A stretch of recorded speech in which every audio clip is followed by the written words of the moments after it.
Hello అండి, welcome to Varahi cooking and DIY. ఈరోజు మంచి ఇండియన్ డెజర్ట్ చూద్దామా. దానికి ముందుగా ఒక బౌల్ తీసుకోండి. దాంట్లో ఒక స్ట్రైనర్ పెట్టి పైన మస్లిన్ క్లాత్ కానీ లేదా వైట్ కలర్ కర్చీప్ ఏది ఉంటే అది వేసి దాంట్లో 3 కప్పులు పెరుగు, గెడ్డ పెరుగు అంటారు కదా, అది వేసుకోవాలి. పెరుగు మాత్రం చాలా ఫ్రెష్గా ఉండాలి. నేను ఇక్కడ ఫుల్ క్రీమ్ పాలు తీసుకుని తోడేసాను అనమాట. ఇప్పుడు ఇలా అంతా మూట కట్టేసి పైన బాగా బరువు పెట్టాలి. ఎందుకంటే దాంట్లో ఉన్న వాటర్ అంతా బయటకు వచ్చేయాలన్నమాట. 1 గంట పక్కన పెట్టేసేయండి. ఈ డెజర్ట్ని గుజరాత్లో చాలా ఫేమస్. మీకు పేరు తెలిస్తే కనుక కామెంట్ చేయండి. ఇప్పుడు ఒక మీడియం సైజ్ మామిడికాయ తీసుకోండి. మీ దగ్గర ఏది ఉంటే అది పీల్ తీసేసి కట్ చేసుకుని మిక్సీలోకి వేసుకోవాలి. నేను ఇక్కడ బంగినపల్లి తీసుకున్నాను. మామిడికాయ మాత్రం బాగా మంచి కలర్ తీయగా ఉండేటట్టు చూసుకోండి. నేను మొత్తం కాయంతా వేసేస్తున్నాను. ఇప్పుడు మెత్తగా గ్రైండ్ చేసుకోండి, ఎక్కడ ముక్కలు లేకోకుండా. ఇప్పుడు ఇందాక మనం గంట ముందు పెట్టాం కదా హంకర్డ్ కోసం, అది తీసి ఒక బౌల్లోకి ట్రాన్స్ఫర్ చేసుకోవాలి. వాటర్ అంతా వెళ్ళిపోతే మనకి ఇలా క్లాత్కి అంటుకోకుండా వస్తుందన్నమాట. ఆ వాటర్ని వేస్ట్ ఏం చేయక్కర్లేదు. కొంచెం సాల్ట్ వేసుకుని తాగొచ్చు, లేదా చపాతీ పిండిలోకైనా కలుపుకోవచ్చు, సూప్ చేసుకోవచ్చు. ఇప్పుడు అదంతా హంకర్డ్ అంతా వేరే బౌల్లోకి ట్రాన్స్ఫర్ చేసి బాగా కలుపుకోవాలి. ఎక్కడ గెడ్డలు ఉండకూడదు. బాగా గెడ్డలన్నీ ఇదైపోయేంత వరకు బాగా కలుపుకోండి. ఇప్పుడు దీంట్లో మనం ఇందాక గ్రైండ్ చేసి పెట్టుకున్న మామిడికాయ ఉంది కదా, గుజ్జు ఉంది కదా, అది కూడా వేసుకోవాలి. నేను మామిడికాయ గ్రైండ్ చేసేటప్పుడు కూడా ఎక్కడ వాటర్ వేయలేదండి. నెక్స్ట్ వచ్చేసి 3/4 కప్పు కండెన్స్డ్ మిల్క్ వేసుకోవాలి. వాటర్ అనేది ఎక్కడ యాడ్ చేయకూడదు.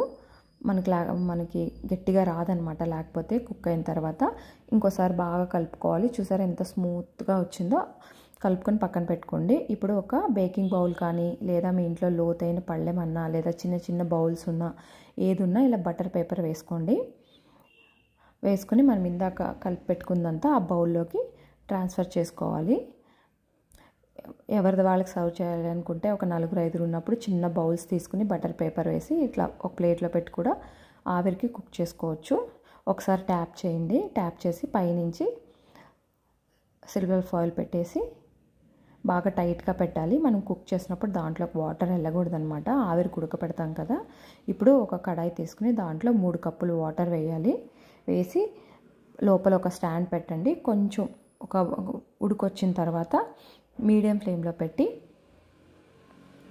మనం రెడీ చేసుకుని బౌల్ పెట్టి మీడియం ఫ్లేమ్లో పెట్టి మూత పెట్టేసి 25 నిమిషాల నుంచి అరగంట కుక్ చేసుకోవాలి. తర్వాత 2 గంటలు ఫ్రిడ్జ్లో పెట్టేసి సర్వ్ చేసుకోవాలన్నమాట.